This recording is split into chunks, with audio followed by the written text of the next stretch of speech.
Well, in the 1980s, it was all about sticking it to the commies. That was the enemy. And whoever we have to work with, fine. And they knew all along that the Pakistanis were developing nuclear weapons. And they tried to kind of dissuade them from it, but they weren't willing to make them stop because they needed their cooperation for the war in Afghanistan. That was the motivation there. In fact, if you go back one, AQ Khan stole those documents from a company called Urenco, which was like a joint international company. And the CIA knew that he stole the stuff and they let him leave the country with it because they wanted to see where he'd go. And, they were part of that and let that happen. And then, yes, it's true that he sold aluminum tubes to North Korea, although I don't believe they ever did anything with them. All of their nuclear weapons have been made out of plutonium since then from their Soviet built old Yongbyon reactor. So Mm. whatever experiments they ever did with enriching uranium doesn't seem to have had any effect on their nuclear weapons program. What they gave to Iran, it's true that Iran has used that, but again, not for nuclear weapons, just for a civilian program, at least so far. And Iran only turned to AQ Khan because Bill Clinton wouldn't let them buy light water reactors from China, which light Mm. water reactors produce waste that cannot be converted into nuclear weapons fuel. So Bill should have just let them build the light water reactors. We might have never had this controversy over their uranium enrichment or any of this whole time if he'd just done that. And then with Libya, he bought a bunch of junk from AQ Khan, and I don't know what he sold them, but Yeah. whatever he had was just sitting in crates in warehouses because he didn't have the experts to put together any kind of nuclear program whatsoever, much less a nuclear weapons program. So just as far as that goes. But in my first book, in Fool's Errand, I have, and I guess in enough already, I address this at least to some degree, I think. Um, but definitely in Fool's Errand, I have a section of the book is called Pakistan's Role. And it explains how Afghanistan is Pakistan's strategic depth. In the event that they get into a nuclear war with India, they need to be able to retreat into Pakistan. And so it was in their interest the whole time that America was fighting to install a Tajik, Uzbek, and Hazara coalition alliance in Kabul at the expense of the Pashtuns. It made sense for the Pakistanis to keep the Afghan Pashtuns in play in the form of the Taliban insurgency, if nothing else, to keep the country destabilized and prevent the Northern Alliance from truly consolidating power over the land. Because if they did, they could preclude the Pakistanis access to the country in the event of an emergency. So that was their highest strategic priority. The Americans, I think, took a long time to figure this out, that the Pakistanis started playing a double game by about 2005, and the Americans started saying, hey, wait a minute, by about 2007, but they could never figure out what to do about it. They're completely dependent on the Pakistanis because of the mountain range there. You have to go all the way from the port of Karachi. You have to go, I think it's 700 miles up to the Khyber Pass to get into Afghanistan. So the only other route for American supplies into Afghanistan was the northern route through Russia, which they did Mm. not want to call in that favor. They didn't want to have to owe any favors to Vladimir Putin. So they avoided that as much as they could. Now, in 2012, there was an incident where the Americans caught the Pakistani army equipping Afghan Taliban on the border in Paktika province. And the Mm. Americans blasted them with, I think, an Apache gunship and killed them. And Mm. so the Pakistani military got pissed off and they closed the highway.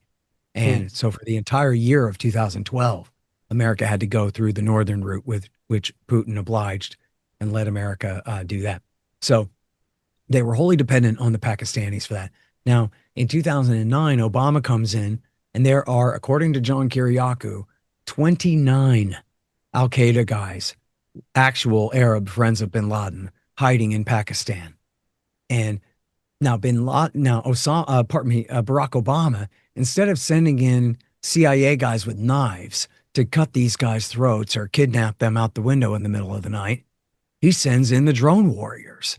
And the drone warriors killed thousands of innocent people in their attempt to hunt down 30 guys. Now, in order to do this, Barack Obama makes a deal with the government of Pakistan. That time, I think it was Prime Minister Sharif, Mm. to allow him to do this. But part of that deal then was America had to help the Pakistanis launch their own civil war against the Pakistani Taliban, the Tariqi Taliban, up in the northern federally administered tribal territories in the Swat Valley that killed 80,000 people. It just turned that whole area completely upside down and created a massive refugee crisis.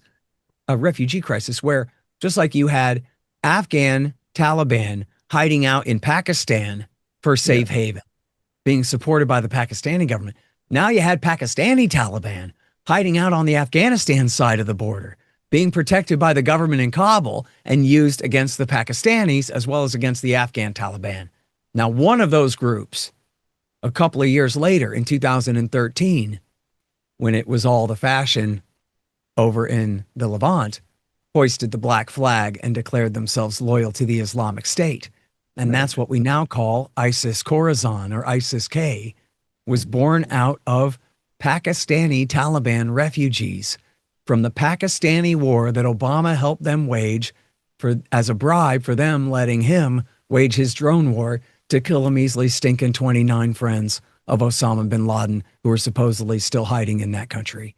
And then another part of when Obama came in was he launched the massive surge of 2009 through 12, where he ended up sending 70,000 extra troops. People always say 30,000. Yeah, 30,000 after 40,000.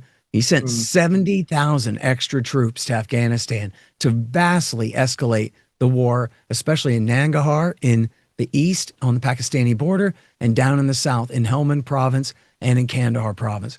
And there, you know, this completely ridiculous and retarded and bankrupt strategy, intellectually bankrupt strategy of counterinsurgency. This was going to be their little playland and their showcase to demonstrate how brilliant these army technicians and tacticians were, that they could go in, clear, hold, and build an area and convince the local women, children, and elderly, I guess, to hate and turn against their brothers, sons, fathers, and uncles and husbands, and regard them as the enemy, and accept American Marines from the other side of the planet with different skin and a different religion and a different language in every way to be their security force instead, and to regard their own men kin as the enemy. Well, that's about as stupid as I just explained it to be. It's as stupid as it sounds. And guess what? It didn't work. All they did was kill a bunch of innocent people and then lose anyway.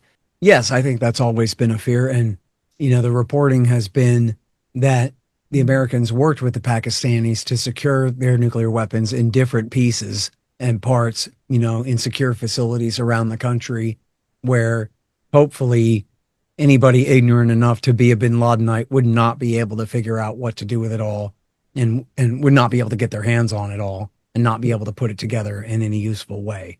So I don't know whether that's really true. It makes it much harder to use it as a nuclear deterrent if India, for example, is convinced that, hey, they can't even get their act together and get their nukes put together in a few days. We can whoop them by then or something like that. So it makes sense that they would keep at least some of their nukes at the ready, which of course is a real danger because there are completely fanatical lunatics in that country who, you know, would be quite willing to start off a major confrontation like that if they could. Although, and look, it's the age-old question when it comes to these intelligence agencies and these terrorist groups is, you know, we know that ISI supports the Lashkar-e-Taiba, for example, and other Pakistani terrorist groups. But to what degree do they really control everything they do? I don't know. And, you know, for example, I don't believe that despite all the support that the United States and its allies have given Al-Qaeda over the years, that our government controls everything that they do. I think that they have their own agendas and they'll do what they want. The Americans essentially, they think they're clever. They can use these guys to kill Serbs or Russians or Shiites or whoever their enemies are, or potentially even Indians, although I don't have any reason to believe the Americans are behind that. But overall, they've been backing this, you know, extremely, you know, revolutionary political Islam for these, what you might consider to be very minor interests and ends around the world.